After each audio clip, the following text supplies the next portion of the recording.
J'espère que vous avez été gâtés par le Père Noël, que vous passez de bonnes fêtes et vous souhaite mes meilleurs vœux à vous tous et j'espère que cette nouvelle année à venir vous sera belle et heureuse. On va aujourd'hui parler de cette fameuse fête du Nouvel An. La date du jour de l'an peut varier d'un pays à l'autre selon son calendrier, s'il est solaire comme le nôtre ou lunisolaire comme le calendrier chinois. Aussi surprenant que ça puisse paraître, le 1er janvier n'a pas toujours été le premier jour de l'année en France. La date inaugurant la nouvelle année était différente en fonction des pays, de l'église et des époques.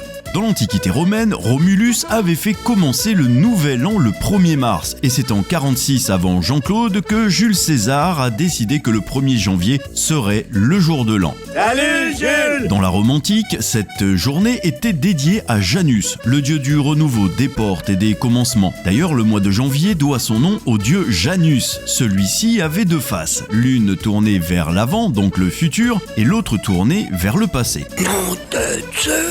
Mais au 6e et 7e siècle, la nouvelle année commençait le 1er mars. On appelait ça le style vénitien, alors qu'au 9e siècle, sous le règne de Charlemagne, le jour de l'an était fixé à Noël. Oui, il s'agissait là du style de la nativité de Jésus. C'est sous Charlemagne que l'année donc commençait à Noël le 25 décembre. Mais c'est loin d'être fini, car au 10e siècle, sous les Capétiens, le royaume de France choisit le samedi de Pâques pour jour de l'an. C'était là le style de Pâques. Pas très pratique pour dater l'histoire, car Pâques n'a pas lieu le même jour suivant les années. C'est un bordel!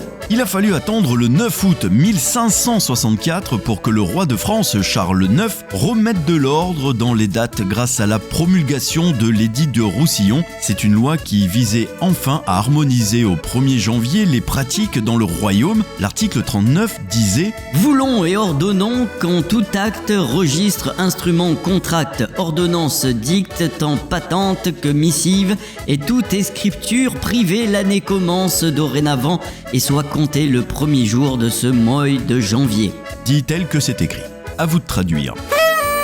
En fait, Charles Quint, l'empereur du Saint-Empire romain germanique, dont dépendait à cette époque l'Alsace, avait déjà fixé le début de l'année au 1er janvier quelques décennies plus tôt, en 1544. En 1582, le pape Grégoire XIII généralise l'usage de la date du 1er janvier pour l'ensemble de l'Europe catholique. C'est le calendrier grégorien qui est toujours en vigueur aujourd'hui d'ailleurs. Les derniers changements de la date du Nouvel An ont eu lieu à la Révolution française de 1792 à 1806. Le calendrier républicain fixe le début de l'année, le jour où le soleil franchit le point équinoxial d'automne. Ce sera donc le premier vendémiaire, qui est le premier mois du calendrier républicain français, correspondant à quelques jours près à la période du 22 septembre au 21 octobre du calendrier grégorien. Le premier jour de l'an 1 de la République est donc le 22 septembre 1792.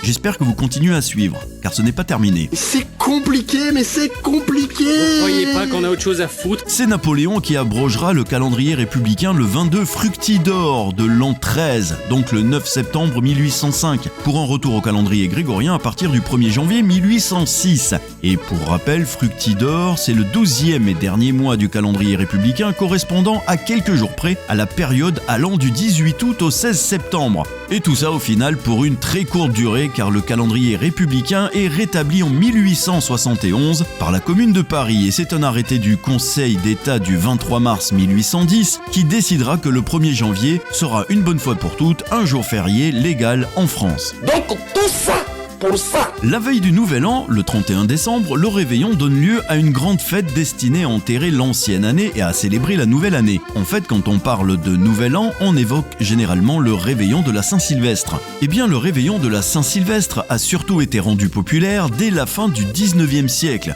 Mais pourquoi la Saint-Sylvestre ? C'est de la bonne question, ça. Vous l'aurez deviné, la Saint-Sylvestre n'a rien à voir avec un chat délirant à la poursuite d'un canari. Je vais revoir un rominet.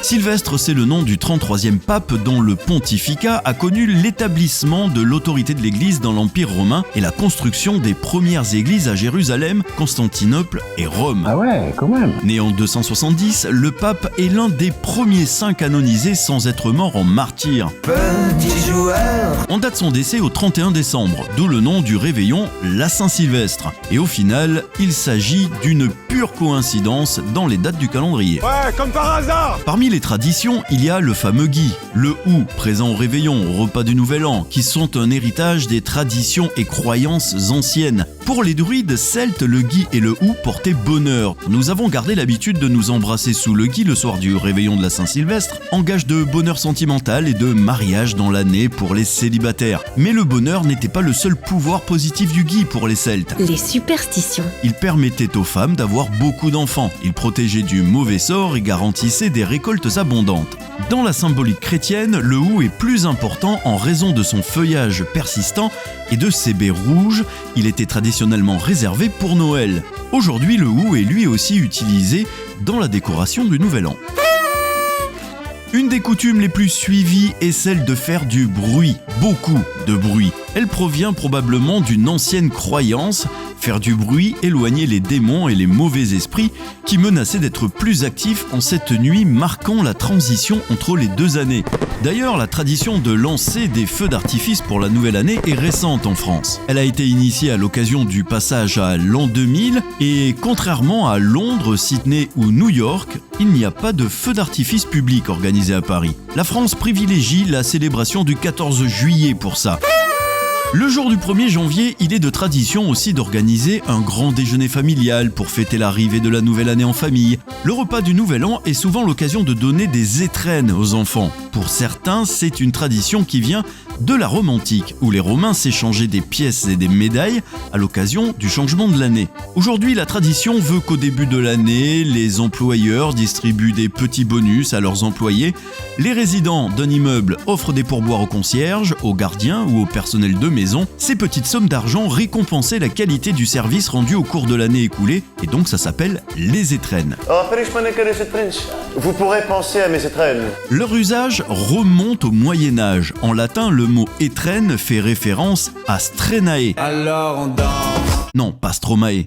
C'était une fête qui se déroulait au calende de janvier, c'est-à-dire les premiers jours du mois. Les calendes étaient le premier jour de chaque mois dans le calendrier romain, celui de la nouvelle lune quand le calendrier suivait un cycle lunaire. Un clair de lune à Maubeuge. La fête honorait donc Strenia, la déesse romaine de la santé. La tradition voulait que les étrennes soient offertes par les familles aristocrates ou bourgeoises aux domestiques et aux classes sociales inférieures aux leurs. Quand j'étais petit, je voulais être chômeur. Maintenant, je suis grand, je suis chômeur. Ce n'est qu'à partir du début du XXe siècle que les étrennes ont été remplacées par les cadeaux de Noël. Il y a un autre nouvel an dont nous entendons parler chaque année. On parle du nouvel an lunaire ou alors du nouvel an chinois. Célébré partout dans le monde, le nouvel an lunaire est l'occasion d'observer la plus importante migration humaine annuelle. Si en Occident nous parlons plus communément du nouvel an chinois, il ne s'agit pas d'une fête spécifiquement chinoise. Le nouvel an lunaire, qui tombe le mardi 1er février, est généralement une période de retrouvailles, d'opulence gastronomique et de réjouissances assourdissantes. De nos jours, la Chine utilise le calendrier grégorien comme la plupart des pays du monde. En revanche, les fêtes y sont régies par le calendrier lunisolaire traditionnel, qui serait en usage depuis le 21e siècle avant Jean-Charles. Et en 1912, lorsque la toute nouvelle République de Chine a officiellement adopté le calendrier grégorien, ses dirigeants ont rebaptisé le nouvel an lunaire fête du printemps, nom qu'on emploie encore aujourd'hui. Oh, c'est printemps, les amis! Et comme le nom l'indique, la date de la nouvelle année lunaire dépend de la phase dans laquelle la lune se trouve et change d'année en année. De nos jours, on célèbre la fête du printemps en Chine et à Hong Kong, et le nouvel an lunaire en Corée du Sud, au Tibet, au Vietnam, à Singapour, en Indonésie, en Malaisie et dans des régions où la diaspora chinoise est importante. Bien que les festivités varient selon les pays, c'est une fête placée sous le signe de la convivialité et de l'espoir. En ce qui concerne les Chinois, la fête du printemps dure 40 jours, lors desquels on multiplie festivités et rituels. Pour la nouvelle année, une semaine entière est fériée. Oh la chance! Et pour le réveillon, il est de coutume que les familles chinoises se réunissent pour un dîner pentagruélique. Ces amuse-bouches m'ont mis en appétit! Il s'agit du repas le plus important de l'année et on l'organise en général chez la personne la plus âgée de la famille. Aujourd'hui, la fête a beau se moderniser, la Chine et d'autres pays ont à cœur de faire perdurer certaines traditions millénaires. En Chine, il est de coutume d'allumer des pétards. Ceux-ci sont censés chasser Nian, un monstre terrifiant. Cependant, c'est une tradition sur le déclin ces dernières années à cause des restrictions liées à la pollution de l'air qui ont mis à mal le secteur des feux d'artifice. Et la couleur rouge des vêtements et des décorations est là pour garantir la prospérité. On s'échange d'ailleurs volontiers des zongbao, des enveloppes rouges remplies d'étrennes, en corelle. Et pour Solal, nom du nouvel an lunaire en Corée, on prépare un bouillon au gâteau de riz et on rend hommage à ses ancêtres. Par contre, pour Tet, au Vietnam, on accorde une importance particulière aux fleurs. Voilà, j'espère que vous en savez un petit peu plus sur les traditions du Nouvel An. Et une fois de plus, meilleurs vœux pour cette nouvelle année à venir. Et bonne année, bonne année, bonne année. C'est la bonne année. Allez, venez prendre un verre avec nous là. On a rigolé, Et surtout, bon aîné. Merci d'avoir écouté ce nouvel épisode de Pop Stories, j'espère qu'il vous a plu. N'hésitez pas à faire un tour dans la playlist, il y a d'autres épisodes qui vous attendent.